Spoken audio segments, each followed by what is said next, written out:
365 y me he perdido. Pero yo he comentado que algunos sin usar. Me ha dado 42 o 43 años, uno cada día. Cuando una vez coincidieron con una cortesana en la tela del traje, Isabel dijo, pues bien, ahora una revancha.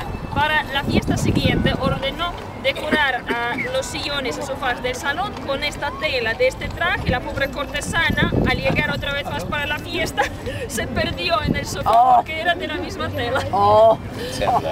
Palacio de Invierno. Por el otro lado, el Estado Mayor de Ejército. La parte debajo de la cúpula se construyó para los militares. Y la parte que ahora está tapado con andamios para diplomáticos, para el Ministerio de Asuntos Exteriores.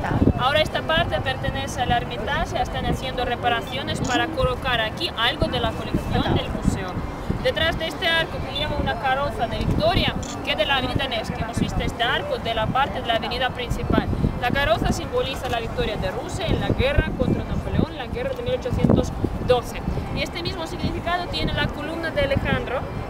Se llama de Alejandro porque el ángel que corona la columna con la cruz y que está pisoteando la serpiente tiene facciones de cara del emperador Alejandro I, hijo de Paulo, el nieto de Catalina II, aquel del talento diplomático, y pues él está representado simbólicamente aquí. La columna es de 600 toneladas de peso y fue erigida gracias a los cálculos de Montferrand, autor de San Isaac. Acuérdense, hemos visto andamios y tal, y aquí los andamios que tenía esta columna tenían forma de un caracol, así poco a poco iba rotando la columna, ¡pam!, hasta por fin colocarla en la posición vertical.